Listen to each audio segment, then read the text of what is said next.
Salut mes chers élèves, les abonnés à ma chaîne Labo des SVT.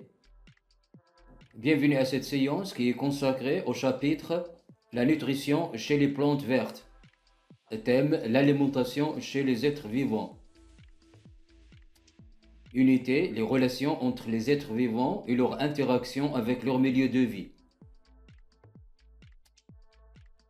Programme de la première année collégiale, parcours international, option français. Mes chers élèves, dans cette première activité, on va découvrir quelles sont les plantes vertes.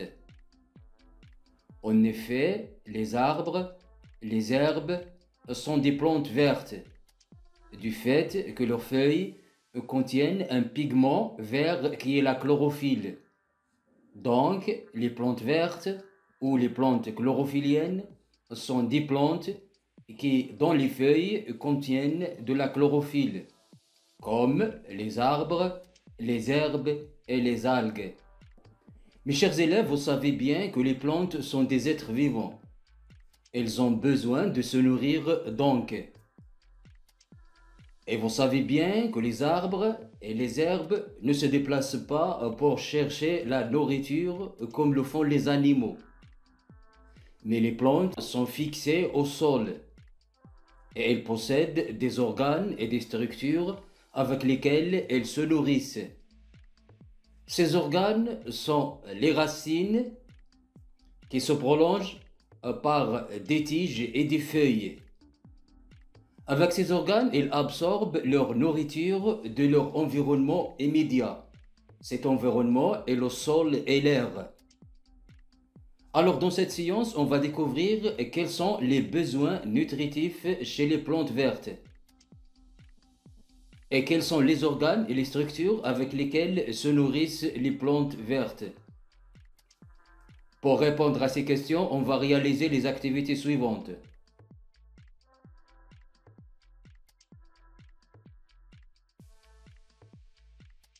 Mes chers élèves, pour déterminer les besoins nutritifs des plantes vertes, on va tout d'abord mettre en évidence leur composition chimique, c'est-à-dire découvrir les constituants chimiques essentiels des plantes vertes, en analysant les résultats des expériences suivantes.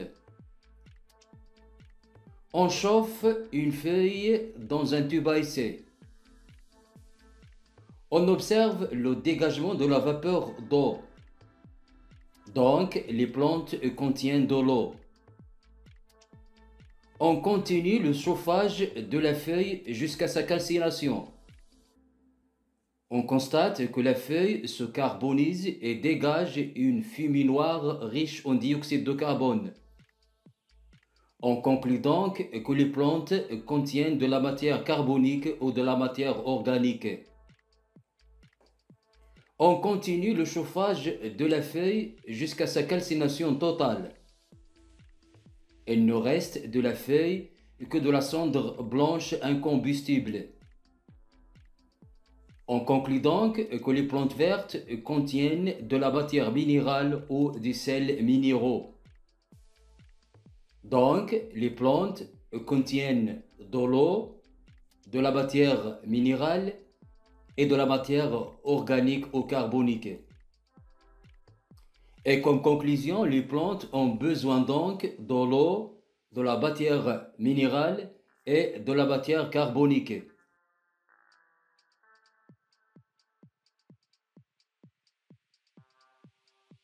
Et maintenant, on va découvrir comment les plantes vertes obtiennent de l'eau en analysant l'expérience suivante. Dans une éprouvette contenant de l'eau surmontée par une couche de l'huile et qui empêche l'évaporation de l'eau, on émerge la racine d'une plante dans l'eau. Après quelques heures, on constate la diminution du niveau de l'eau. Donc, les plantes absorbent de l'eau du sol après les précipitations ou l'irrigation du sol. Et maintenant, dans cette activité, on va mettre en évidence est-ce que les plantes vertes ont besoin des sels minéraux en analysant l'expérience suivante. On immerge les racines des jeunes plantes semblables de maïs dans deux milieux différents. Le milieu 1 contient de l'eau et des sels minéraux à droite. Le milieu 2 contient de l'eau pure, c'est-à-dire de l'eau qui ne contient pas des sels minéraux.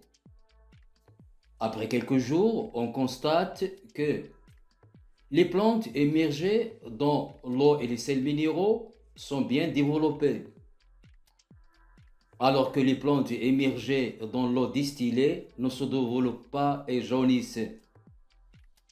Donc, les plantes vertes ont besoin des sels minéraux pour se développer. Les sels minéraux indispensables pour les plantes sont les sels d'azote, du phosphore et du potassium. En effet, les plantes procurent les sels minéraux du sol ou des engrais ajoutés au sol. Donc, comme conclusion, les plantes vertes puisent du sol l'eau et les sels minéraux.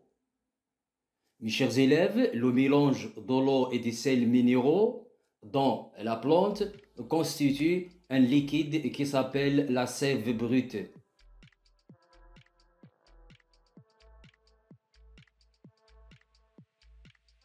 Alors maintenant, dans cette activité, on va découvrir quelles sont les structures radicales, c'est-à-dire des racines, et qui sont responsables de l'absorption de l'eau et des sels minéraux du sol.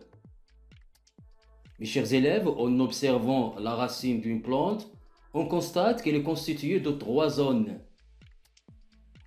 La zone d'accroissement ou la coiffe, et puis la zone pilifère qui contient des jeunes racines nommées les poils, et puis la zone de la racine secondaire. Alors, peut-être les plantes vertes absorbent l'eau et les sels minéraux avec les poils de la zone pilifère. Pour vérifier cette hypothèse, on va analyser l'expérience de Rosen. On met de l'eau du robinet dans ces tubes à essai. Puis, on verse une couche d'huile dans chaque tube à essai.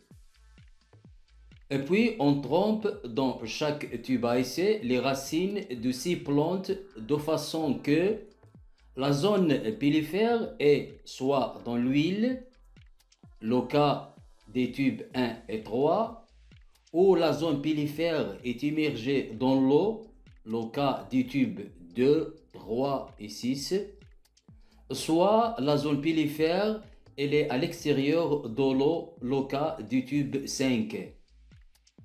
Après quelques heures, on constate que les plantes dont la zone pilifère est immergée dans l'eau restent vivantes. Par contre, les plantes dont la zone pilifère est hors de l'eau, soit dans l'huile, soit à l'extérieur de l'eau, se fanent et meurent. Donc, les plantes vertes absorbent de l'eau par les poils de la zone pilifère. Ces poils sont appelés donc les poils absorbants. Et maintenant, dans cette activité, on va découvrir quel est l'essor, c'est-à-dire le devenir de la sève brute dans les plantes vertes, en analysant l'expérience suivante. On rappelle que la sève brute est le mélange ou bien le liquide qui contient de l'eau et des sels minéraux dans les plantes. On réalise l'expérience suivante. On place la tige d'une plante dans de l'eau colorée en bleu. Après quelques minutes, on constate l'apparition des lignes bleues dans cette tige. Des coupes transversales et horizontales montrent que ces lignes sont des calots dans lesquels monte la sève brute des racines vers les feuilles. Ces canaux sont appelés les vaisseaux conducteurs de la sève brute. Donc, en conclusion, la sève brute monte des racines vers les feuilles dans les vaisseaux conducteurs de la sève brute. C'est la circulation de la sève brute dans les plantes. Dans cette deuxième expérience, on couvre une plante avec un sachet transparent. Après quelques heures, on constate la condensation des gouttes d'eau dans le sachet. Donc, une partie de l'eau qui monte des racines s'évapore dans les feuilles. C'est le phénomène de la transpiration.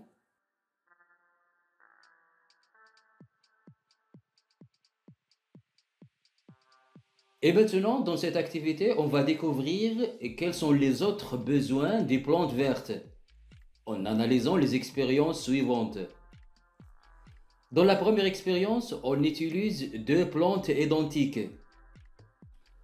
On couvre une de ces plantes avec une cloche opaque qui empêche la pénétration de la lumière vers la plante. Après plusieurs jours, on constate que la plante jaunisse et meurt, alors que la plante qui reçoit de la lumière se développe normalement. Donc, les plantes vertes ont besoin de la lumière.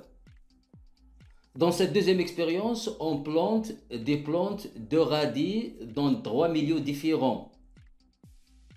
Ces plantes reçoivent les mêmes quantités d'eau, la même quantité des sels minéraux, elles sont dans une même température, mais les plantes dans le milieu 2 reçoivent de l'air qui ne contient pas de dioxyde de carbone, alors que les plantes de le milieu 3 reçoivent un air qui est riche en dioxyde de carbone. On constate après plusieurs mois que les plantes de le milieu 3 sont bien développées, avec des grandes racines et riches en matière carbonique, alors que les plantes dans le milieu 2, qui ne reçoivent pas de dioxyde de carbone, ne se développent pas bien et donnent des petites racines qui contiennent une petite quantité de la matière carbonique. Donc, en conclusion, les plantes vertes ont besoin de dioxyde de carbone pour se développer. Et maintenant, dans cette activité, on va découvrir comment les plantes s'approvisionnent-ils des substances carboniques.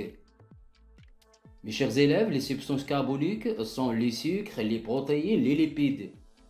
Les sucres, c'est-à-dire les glucides, comme l'amidon et des autres substances organiques. Pour mettre en évidence l'amidon, on utilise l'eau iodée, qui donne une coloration bleu foncé en contact avec l'amidon. On verse l'eau iodée sur des pommes de terre, des bananes, du pain. On constate l'apparition d'une coloration bleu foncé. Donc ces aliments d'origine végétale contiennent de l'amidon, alors que l'eau iodée ne donne pas de coloration bleu foncé avec le fromage, qui est un aliment d'origine animale, car les aliments d'origine animale ne contiennent pas de l'amidon. Donc, en conclusion, les plantes contiennent de l'amidon. Alors, comment les plantes obtiennent de l'amidon qui ne se trouve pas ni dans l'eau, ni dans le sol, ni dans l'air? Pour répondre à cette question, on va réaliser l'expérience suivante. On colle pendant plusieurs jours un ruban noir sur une feuille de géranium. Ce ruban noir empêche la pénétration de la lumière vers la feuille. Puis, après quelques jours, on lève le ruban et on place cette feuille dans l'alcool chaude pour dissoudre la chlorophylle qu'elle contenait et la décolorer. La feuille perd sa chlorophylle et devient jaune. Et puis, on trempe cette feuille dans l'eau iodée pour mettre en évidence le amidon. On constate que toute la feuille se colore en bleu foncé, à l'exception de la zone qui a été couverte par le ruban noir, car cette zone ne contient pas de l'amidon, du fait qu'il n'a pas reçu de la lumière. Donc, en conclusion, les plantes vertes fabriquent l'amidon dans les feuilles, en utilisant l'eau qui monte des racines vers les feuilles est le dioxyde de carbone qu'il absorbe de l'air et de l'énergie qu'il capte de la lumière. La synthèse ou la fabrication de l'amidon dans les feuilles des plantes vertes est nommée la photosynthèse. Elle se fait selon la réaction chimique suivante.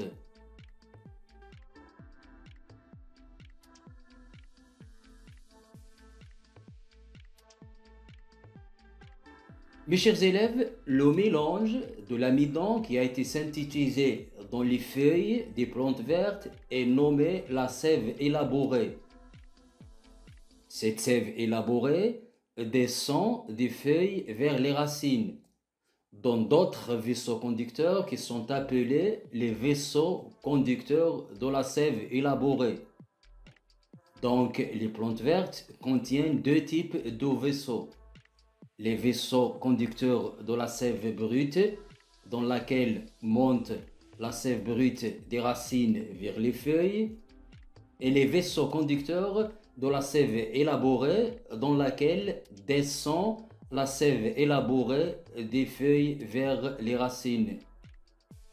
Et puis, l'amidon synthétisé est stocké soit dans les racines, soit dans les feuilles, les graines, les fruits, dans toutes les parties de la plante.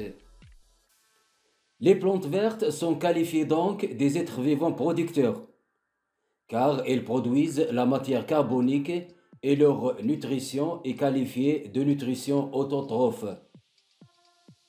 Alors que les animaux, ils consomment la matière carbonique fabriquée par les plantes vertes. Les animaux sont donc des êtres vivants consommateurs et leur nutrition est de type hétérotrophe.